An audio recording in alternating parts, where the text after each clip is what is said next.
धाकड़ खबर, बेखौफज़ुबां, बेबाक अंदाज।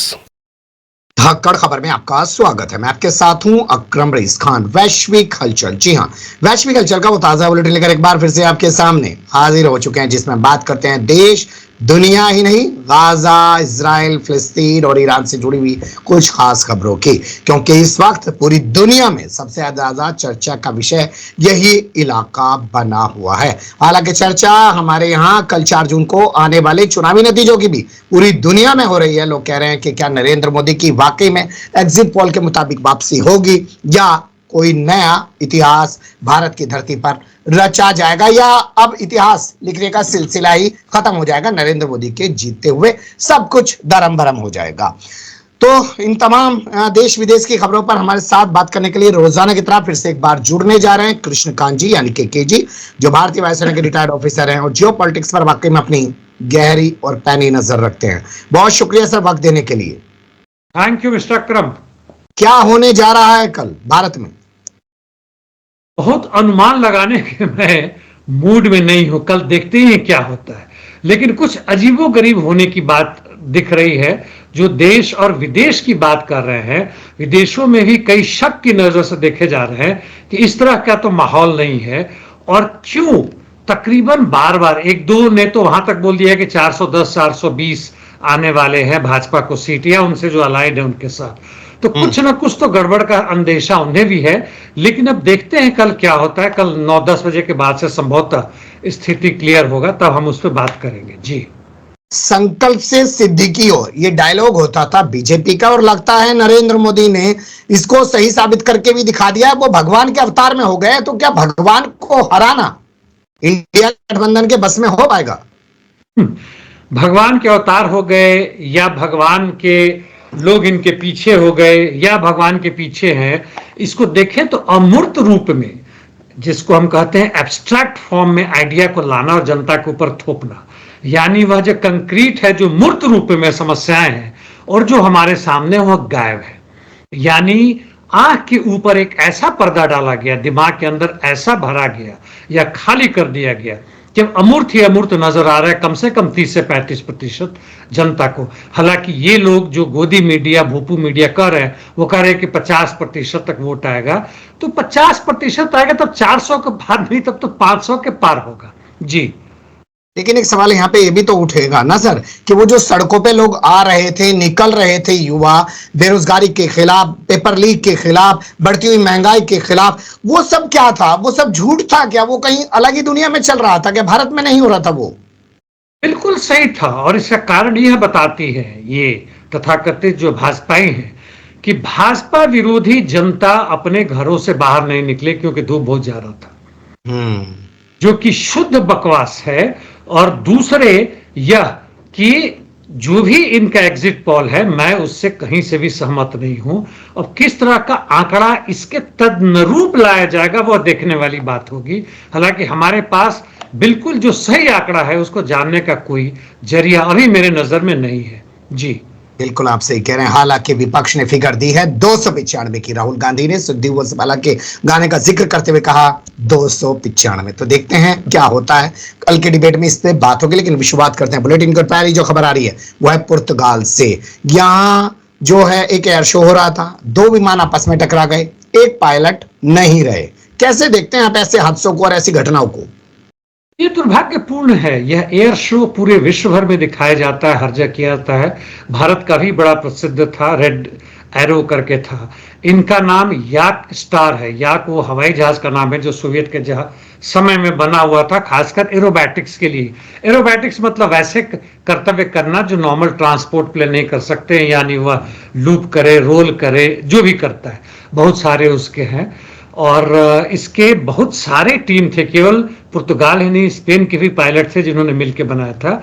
और क्लाइंब करते वक्त एक का विंग दूसरे से टच हो गया, जिसके बाद से एक तो खैर नहीं संभाल सका अपने आप को, वह क्रैश कर गया और मर गया, और दूसरा घायल होकर अंततः बच गया। बाकी सब ठीक हो गए हैं। इसको वहां के डिफेंस मिनिस्ट्री ने कहा है कि दुर्भाग्यपूर्ण है, लेकिन हमें सोचना होगा कि यह कर्तव्य दिखाने का जो हम काम करते हैं, यदि सुरक्षा की ये स्थिति नहीं है, काफी धरती के नजदीक भी करते हैं, काफी एक दूसरे से सटे हुए होते हैं, इसमें संदेह नहीं कि पायलट बहुत ही चतुर होते हैं, बहुत जबरदस्त ट्रेनिंग उनकी दी जाती है, इसके बावजूद ऐसे हादसे होते हैं। हाल फिलहाल में हादसों की संख्या में इसलिए नहीं कम हुआ कि इनकी ट्रेनिंग ज्यादा की दी गई, बल्कि इसलिए हुआ कि इस तरह के शो को दिखाना हमने काफी कम कर दिया था।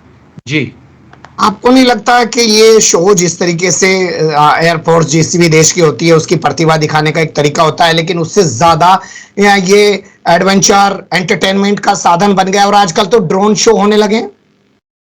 जी हाँ, यह शो बिल्कुल यह शो का आधार जो है वह मुनाफा हो गया है, दिखाने का है, प्रचार का है, वगैरह वगैरह का है। लेकिन अब इस तरह के एयर शो जिसकी हम बात कर रहे थे कि फ्रांस में मिलिट्री इक्विपमेंट्स, आर्म्स, अम्युनिशंस का जो शो हो रहा है वह इससे बिल्कुल भिन्न है। वहां पे इस तरह की भयानक चीजें नहीं दिखाते या बहुत कम लिमिटेड में दिखाते हैं। एयर शो हो सकता है दिखा दे, क्योंकि अब एयर शो जो पुराने जमाने के जहाज या छोटे खिलौना जैसे जहाज, उससे मिलिट्री इक्विपमेंट बेचने में मदद नहीं मिलती कि आप बड़े तेज हो गए। देखें कि अमेरिका और जो रेड एरो का है, सॉरी माफ कीजिएगा, वो संभवतः इंग्लैंड का है, भारत का कुछ और नाम हिंदी में नाम था, मैं भूल गया हूं, बहुत पहले होता था। तो इस तरह के शो की बहुत कमी आई है, और वह डायरेक्ट बिजनेस ना होने के बावजूद भी दिखावा तो है ही है। जी, क्या इसलिए कमी आई है क्योंकि टीवी ढैन ढैन ढैन इधर से जा रहा है, उधर से जा रहा है, टकरा रहा है, बम गिरा रहा है, रात दिन ऐसे दिखा रहा है कि बस पूछिए मत, दुनिया को तबाह बर्बाद कर दिया जाएगा गोले बरसा बरसा कर, इस वजह से कम हुआ है? इसकी वजह से कम हुआ है। हमारे एयरफोर्स डे में इस तरह के शो कुछ आते हैं, खासकर हेलीकॉप्टर का आता है, ध्रुव कवि आता है जो हमारे यहाँ का खुद का बना हुआ है, भले उसके कुछ पार्ट पुर्जे बाहर से हो, लेकिन ये दिखाने की भी कोशिश होती है हमारी जनता को कि किस तरह से हमने डेवलप किया है। जी, चलिए अब दूसरी खबर का रुख करते हैं। जेलेंस्की ने जो मुलाकात की है अमेरिका के रक्षा मंत्री लॉर्ड ऑस्टिन से, मोटा भाई से, क्या मतलब है उसका? बहुत दिनों के बाद इनकी चर्चा आई है। वहां पे एशिया का कुछ समिट हो रहा था, एशिया के बहुत सारे कंट्री हैं सिंगापुर में, जहां इनके आने की बातचीत नहीं है, अचानक इनके आने की खबर दी गई कि ये पहुंच रहे हैं। इन्होंने बहुत लोगों से बातचीत की। वहां पर चीन और ताइवान के बीच में काफी झड़प चल रही थी कि हम स्वतंत्र देश हैं नहीं हैं, शांतिपूर्वक चीन में उनको मिलाया जाएगा वगैरह वगैरह। उसमें पहुंचते हैं जेलेंस्की, और इस तरह से दिखाने की कोशिश की गई है, चाहे बीबीसी हो या फॉक्स और CNN और जितना भी उनका न्यूज चैनल हो, कि बड़ा जबरदस्त हुआ, छा गए जेलेंस्की, पूरा एशिया भर में छा गए। मुझे तो छाया हुआ कहीं नजर नहीं आ रहे हैं। जहां जाके बात है, जिनका नया निक नेम है बेगेंस्की, यानी बेग यानी भीख मांगते चलते हैं। फिर से इन्होंने कहा, रक्षा मंत्री, इनकी बात जो बहुत दिनों की चर्चा चल रही है लॉयड की, कि भाई हमें आर्म्स अम्युनिशन दे, उन्होंने कहा बदले में हम आपको छोड़ेंगे नहीं। अंतिम मतलब जो है दोहराया, आपका अंतिम सैनिक भी लड़ने को तैयार है, तो हम आपको मदद करेंगे। जी, एक सवाल जो मेरे जहन में आता है, एक आम व्यूअर बनकर मैं उसको सोचता हूं कि जिस तरीके से यूक्रेन में जंग चल रही है, जिस तरीके से गाजा में जंग चलवाई जा रही है अमेरिका की तरफ से, रक्षा मंत्री गायब है। या तो विदेश मंत्री का चर्चा होता है या बाइडेन का चर्चा होता है। ये रक्षा मंत्री कहां चने बेचने चला गया है? जब भी बहुत सारे प्रश्न उठे तो आप हमेशा उसको वर्ग की दृष्टि से देखें कि किस वर्ग के लिए लड़ाई हो रहा है, नंबर वन। दूसरा वर्ग जो हमारा दुश्मन वर्ग है, यानी पूंजीपति वर्ग है, उसको कौन चला रहा है। डायरेक्ट उसके सत्ता पर कंट्रोल हो ऐसा बहुत कम जगह दिखता है, जैसे भारत में है जब फांसीवाद या नाजीवाद की तरफ चलता है। तो डीप स्टेट की मैंने बात की थी, डीप स्टेट चला रहा है, और जहां तक इनको मोटा भाई को बिठा रखा है अपने, हमारे भी रक्षा मंत्री तकरीबन वैसे ही हैं, उनकी कोई पूछ नहीं है, कोई उनसे पूछता भी नहीं है। पेंटागन डायरेक्टली या कुछ ला के देता हो कि सर प्लीज साइन इट, और ये साइन कर देते हैं, और बाकी वही सब काम कर रहे हैं। यहां तक कि वहां के राष्ट्रपति भी इस युद्ध में क्या हो रहा है, कैसे हो रहा है, उनको पता नहीं है। वह बेचारे दूसरा ख्वाब देख रहे हैं, जबकि ख्वाब में उनके पता नहीं क्या क्या नजर आ रहा है। बुढ़ापे में जो सठिया गए हैं, है ना, बाइडेन की बात कर रहा हूं। तो ये जो कुछ है, चलिए पूर्व राष्ट्रपति का जिक्र कर लेते हैं, नए वाले को छोड़ देते हैं। उन्होंने धमकी दी है, या आप कह सकते हैं कि एक इंटरव्यू दिया, उन्होंने कहा कि अगर मुझे गिरफ्तार किया गया, जेल में डाल दिया गया या नजरबंद कर दिया गया तो अमेरिकी अपने स्वभाव को छोड़ देंगे। अमेरिकी अपने स्वभाव को तो शायद उस तरह से ना छोड़े, लेकिन देखिए इनके इतिहास में देखें तो हंगामा हुआ। कैपिटल हिल में जनता बहुत ज्यादा नहीं थी, लेकिन ब्लैक लाइव्स मैटर, यानी कालों की जिंदगी का भी महत्व है। जब वहां के लॉयड नाम के ही दूसरे जो मारे गए थे, पुलिस ने उनके कंधे पे आकर दबा दिया था ऑक्सीजन नहीं मिलने से। तो जिस तरह का हंगामा हुआ था, अमेरिका भी खड़ा हो सकता है 10 से 12 वर्ष पहले वहां पे वॉल स्ट्रीट पे हंगामा जो हुआ था, तो अमेरिका खड़ा हो सकता है। लेकिन जेलेंस्की के लिए लोग आएंगे तो, सॉरी माफ कीजिएगा, ट्रंप के लिए आएंगे तो उसका कितना महत्व होगा यह कहना मुश्किल है, लेकिन हंगामा होने की संभावना है। लेकिन मुझे जहां तक लगता है कि ट्रंप के वाइफ को खड़ा किया जाएगा, जीत जाएंगी, या हो सकता है जेल के अंदर से चुनाव लड़े, जीत भी जा सकते हैं, और उसके बाद जो होगा वो देखा जाएगा, जेल से तो बाहर आ ही जाएगी। जी चलिए, जब इतने बड़े लोकतंत्र का, दुनिया के सबसे पुराने लोकतंत्र का, अगर ये कहा जाए कि नेता जेल में रहकर चुनाव लड़ सकता है, तो फिर ये किस मुंह से दूसरे देशों के नेताओं पर सवाल उठाएंगे कि भाई तुम तो भ्रष्टाचारी हो, तुम्हारे पर तो मुकदमेबाजी चल रही है। अब इसके अलावा जो अगली खबर है वो भी डोनाल्ड ट्रंप से ताल्लुक रखती है। जब वो सत्ता में थे तो उनको मैक्सिको बड़ा परेशान करता था, वो बाउंड्री बनाना चाहते थे वहां पे। अब वहां चुनाव चल रहे हैं, चुनाव तो हिंसक हो रहे हैं, लेकिन वहां की राष्ट्रपति पहली बार महिला बन सकती है। इसको लेकर पूरी दुनिया में बड़ी चर्चाएं हो रही हैं सर। आज मतलब सुबह से अभी तक के खबर में यह परिवर्तन आया कि वो महिला जो है क्लाउडी, जिनकी बात हमने की थी, वो जीत चुकी है, भारी बहुमत से जीत चुकी है। अब कितना है पता नहीं, लेकिन 50 से 55% के बीच में जीती है, और बाकी जो है वह 35 और 30 के आसपास कहीं घूम रहे हैं। और यह जो है, यह कहीं ना कहीं से मेरे भी फोन तंग करते रहते हैं, प्रचार वाले लोग, दूसरे लोग, खैर जो भी हो। तो ये भी खुद यहूदी की है, लिथुआनिया की, मतलब इनके पेरेंट्स है, जहां से आके बसे हुए हैं, और इनका कहीं ना कहीं से कहने के लिए लेफ्ट हैं, वामपंथी हैं, लेकिन इनका जो है वह यहूदियों के साथ इनकी अपनी मतलब पहचान बनती है। अब वो किस तरह से, हमने बात की थी कि मेक्सिको ने भी डिले कर दिया, अभी के जो राष्ट्रपति है पैलेस्टीन को पूर्ण राज्य का मान्यता देने में। अब देखते हैं आगे कैसा चलता है, लेकिन उनका वही जहां तक है जनरल है कि मेक्सिको में जो हंगामा चल रहा है, जिसकी अपने बात की, जो शरणार्थियों की है अमेरिका से, उसको सुलझाने की कोशिश करेंगे। क्या करेंगे नहीं पता। जहां तक वहां गुंडा राज जो चल रहा है, बड़े बड़े जो उनका जो बना हुआ है, गुर्गा जो बना हुआ है, उसको तोड़ने की खत्म करेंगे। उसमें क्या होगा पता नहीं, कैसे करेंगी। और क्लाइमेट के ऊपर चर्चा करेंगी, बात करेंगी। बेरोजगारी हटाने, महंगाई, स्वास्थ्य, शिक्षा, इस पे ये भी कोई बात नहीं कर रही। देखते हैं क्या करती है। जी बिल्कुल आप सही कह रहे हैं, लेकिन सबसे अहम यही रहने वाला है कि वो यहूदी हैं और क्या वो इजराइल के खिलाफ जाकर फिलिस्तीन को पूर्ण राज्य का दर्जा देंगी। साउथ अफ्रीका में रामपोसा जो हैं वो सहयोगी ढूंढ रहे हैं, सत्ता बनाने के लिए आह्वान कर रहे हैं कि आ जाओ भैया। अब तकरीबन दोनों मिल चुके हैं। जिनको इन्होंने बाहर किया था 15% किया है, इनके खुद 40 है, यानी दोनों मिल जाएंगे तो 55% वहां के संविधान के हिसाब से फिर से वहां के वो राष्ट्रपति बन जाएंगे, और ये शायद उपराष्ट्रपति या नंबर 2 जैसे बनेंगे। इन्हीं के पार्टी से निकले हैं, और इन्होंने कहा कि जनता यह चाहती है कि हम दोनों मिल जाए। इसी पर मेरा एक्चुअली सवाल है, और सोचता हूं कि मान लेते हैं कि मिक्स्ड हो जाता है, तो क्या जनता ने 50% जनता ने मिलकर सोचा था कि हम रामफोसा को देंगे, 15% जो इससे निकल के उसको देंगे, यानी 65, और बाकी 35 ने कहा था भैया तुम लोग उनको दो, हम जो है विपक्षी को देंगे, और आप इसका वैसा नजारा एक सवाल करके बना लेते हैं। यदि 35% के साथ मिल जाए तो जनता वो चाहती है, उससे तोड़ के यदि 15-35 वाले मिल जाए, थोड़ा सा रामफोसा का पार्टी जुट जाए, तो उनको हटा दे, यानी अफ्रीकन नेशनल कांग्रेस को हटा दे, तो जनता ये चाहती है। जनता यह नहीं चाहती, जनता चाहती कि उनकी सत्ता हो, जनता के लिए, जनता के द्वारा, और जनता का प्रजातंत्र हो, राज्य हो, जो कि नहीं हो रहा है। जी ये जो लाइन आप कहते हैं ना, और बार बार हमारे व्यूअर्स को जगाने की कोशिश करते हैं, असल में यही सबसे महत्वपूर्ण है। सत्ता तो बदलती आ रही है 75-76 साल से भारत के अंदर भी, पर क्या व्यवस्था बदली या व्यवस्था और ज्यादा बिगड़ी? और क्या हम इस पर बात करते हैं, या सिर्फ वोट देकर ही सोचते हैं कि हम लोकतंत्र में जी रहे हैं और हमने बहुत बड़ा काम कर दिया है, या लोकतंत्र को बढ़ाने की दिशा में, उसको डेवलप करने की, मजबूत करने की दिशा में कुछ घर से भी कभी निकलते हैं, किसी से बात करने की कोशिश करते हैं क्या? इन सब पर भी सोचना चाहिए। खैर लंबा चौड़ा भाषण हो जाएगा, शुरुआत कर लेते हैं गाजा से जुड़ी खबरों की। पहली जो खबर है वो हमारे पड़ोसी देश मालदीव से जुड़ी हुई है। उसने कहा इजरायली नो एंट्री। जी हाँ, और इमीडिएटली लागू कर दिया। इस पे इजराइल की ही प्रतिक्रिया है कि वहां जो नागरिक हैं, अभी ऑलरेडी हमारे गए हुए 4 से 5 हजार आते थे, भारी संख्या में आते थे। मतलब देखिए कि ऐसे समय में किया जबकि भारत के पर्यटक वहां जाना बंद कर रहे हैं, चीन से कुछ आ रहे हैं, वैसे हालत में इन्होंने बड़ा ही हिम्मत दिखाया है। और इसका कारण यही है कि हाँ, इजराइल की बात कर रहा था, तो इजराइल ने कहा कि अब आगे ना जाए, जो जा चुके हैं जल्दी से वापस आ जाए, क्योंकि कोई समस्या होगी तो हम आपकी मदद नहीं कर सकते।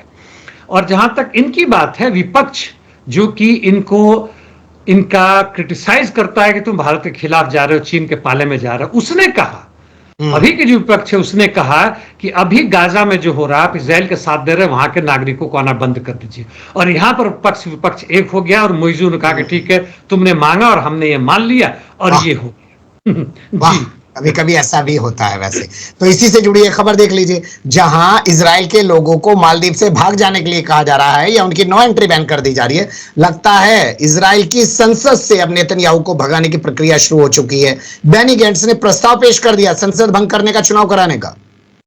हालांकि नहीं लगता है कि बेनी गेट्स को बहुमत मिलेगा। वहां पर जितने भी हैं 120 या जो भी हैं, इनका बहुमत नहीं है, बल्कि नेतन्याहू के साथ है। और वह लोग नहीं चाहते हैं कि अभी इस हालात में चुनाव हो, इसलिए चुनाव के तैयार नहीं होंगे।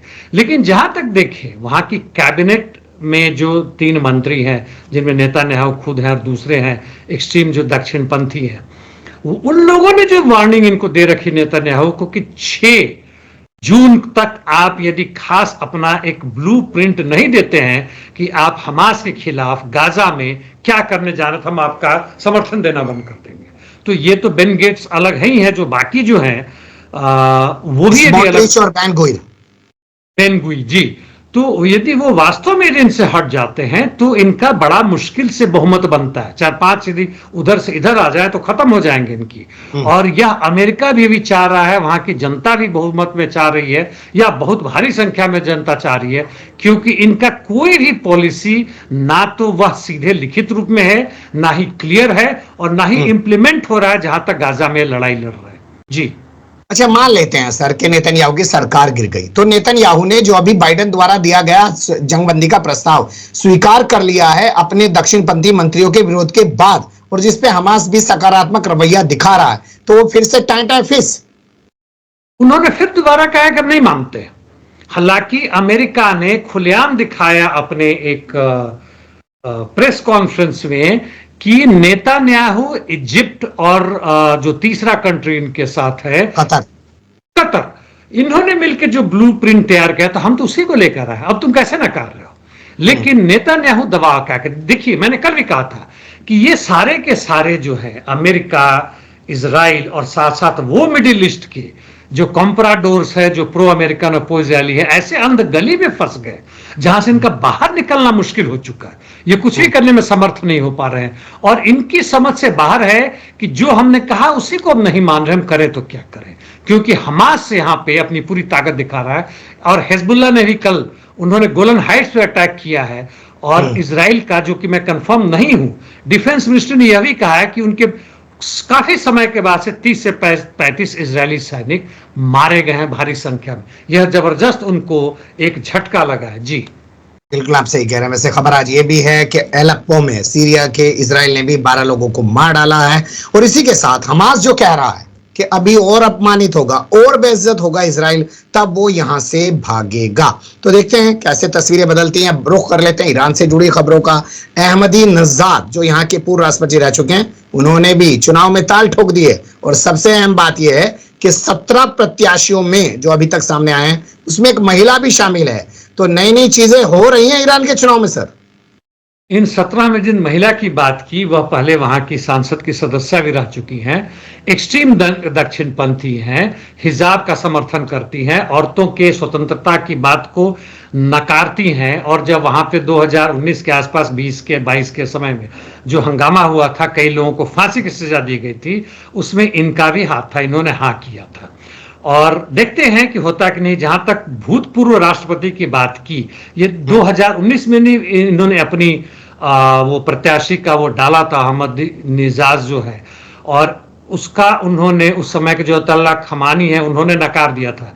इस बार वो मानते हैं कि नहीं मानते, उनके लिए समस्या। हालांकि यह भी एक्सट्रीम दक्षिणपंथी, इसमें कोई संदेह नहीं है। एक्सट्रीम दक्षिणपंथियों के बीच में आपसी लड़ाई चल रही है, तो देखना यह है कि वहां का जो 10 मेंबर या 12 मेंबर का जो वहां का जो गार्ड जो बना है, जो कि पहले अप्रूव करता है कि आप चुनाव लड़ सकते हैं कि नहीं लड़ सकते हैं, जिसके ऊपर अयतुल्लाह खुमानी जो बैठे हुए हैं वो मानते हैं कि नहीं मानते हैं। यदि नकार दिया तो चुनाव नहीं लड़ सकते हैं। लेकिन यदि किया जाता है तो बड़ा ही आश्चर्यजनक बात होगा कि जनता वोट दे तो किसको दे। जी, एक लाइन में वैसे मैं अगर आपके सामने कहूं, मुझे लगता है आयतुल्लाह खुमैनी की जिस पर जो है मेहरबानी हो जाएगी, खामनाई की, सॉरी खुमैनी नहीं, खामनाई की जिस पे कृपा हो जाएगी वही जीतेगा।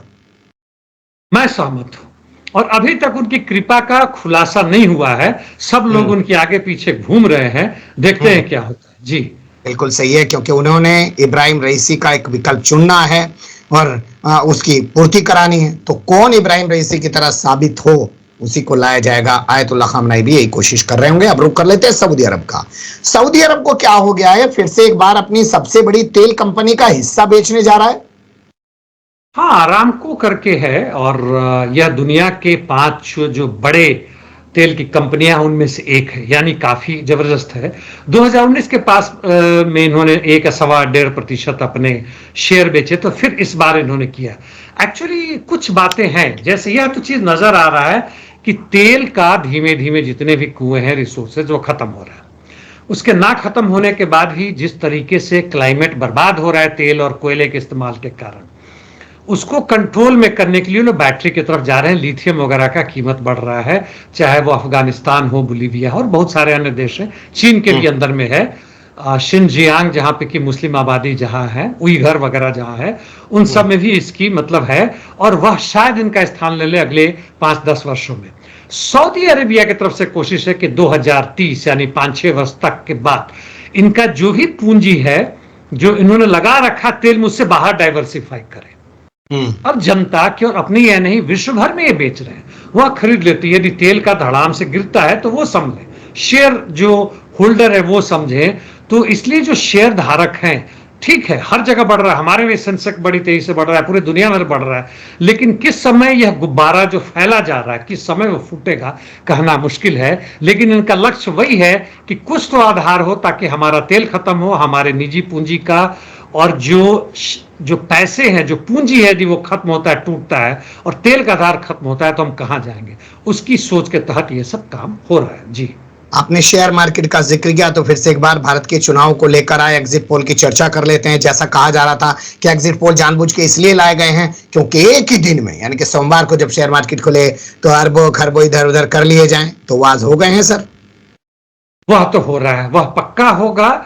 और शेयर मार्केट है या सट्टा बाजार, उससे भी बड़ा सट्टा बाजार जो पीछे से वो है, जो एक तो सामने आता है, जो एक सामने नहीं आता है, बिकॉज ये सब इलीगल है। सट्टा बाजार जो है उनकी बल्ले बल्ले होने वाली है। सत्ता किसी की भी बने, कोई अंतर नहीं पड़ता है। पूंजी जिंदाबाद है, और मजदूर वर्ग जो है बेचारा किसानों के साथ, वह तड़प रहा है, उसका शोषण बढ़ता जा रहा है, वह समाज के हाशिए में जा चुका है। और फिर से मैं ये कहूंगा कि चुनाव की राजनीति से बाहर होकर सत्ता को किस तरह से लिया जाए और किस तरह से अपनी सत्ता बनाया जाए, इस पर जनता को सोचना। जी, चलिए, अच्छा विचार है, लेकिन इसी के साथ एक बात मैं आपसे और समझना चाहता हूं कि आपको नहीं लगता कि सट्टा बाजार जो है लीगलाइज कर देना चाहिए? सरकार टैक्स लगाए, खूब कमाए, लोग खूब जाएं, खूब सट्टा खेलें। यदि इनडायरेक्टली कहें, गुस्से में कहें तो, और वैसे कहें जैसे कि अब लैटिन अमेरिका और यूरोप के कई देशों में गांजा भांग को, यानी वो जो हैश जो कहते हैं, उसको लीगल कर दिया गया। वेश्यावृत्ति को सेक्स वर्कर कह के लीगल कर दिया गया। जो private armed company, armed military जो विंग बन रहा है, रशिया में भी वह लीगल था, अभी फिर से उसको जोड़ा गया, अमेरिका वगैरह में हर जगह हो रहा है। तो सट्टा बाजार तो कौन सा बड़ा चीज है यार, करो उसको, लीगल कर ही लो, मेरे बाप का क्या जाता है, ना ही मुझे कुछ मिलने वाला है। जी, बिल्कुल आप सही कह रहे हैं, क्योंकि जब भाड़े के सैनिक मिलने लगे हैं, जो देश के लिए लड़ रहे हैं, जान दे रहे हैं, पैसे के लिए सिर्फ काम कर रहे हैं, तो किसी भी देश के लिए जा सकते हैं वो काम करने। तो ये सट्टा बाजार भी जो गली गली में चलता है, पुलिस और दूसरे लोग इसके आड़ में बड़ा करोड़ों का खेल करते हैं, वो सब तो कम से कम बंद हो जाए, या लोगों का जो पैसा लगता है वो भी डूबने से कम बच जाए। कुछ नियम कानून तो सरकार को बनाने ही पड़ेंगे। बहुत शुक्रिया, आपने वक्त दिया। फिर आपके साथ किसी और मुद्दे पर जुड़ने की कोशिश करेंगे। धन्यवाद। Thank you mister Akram.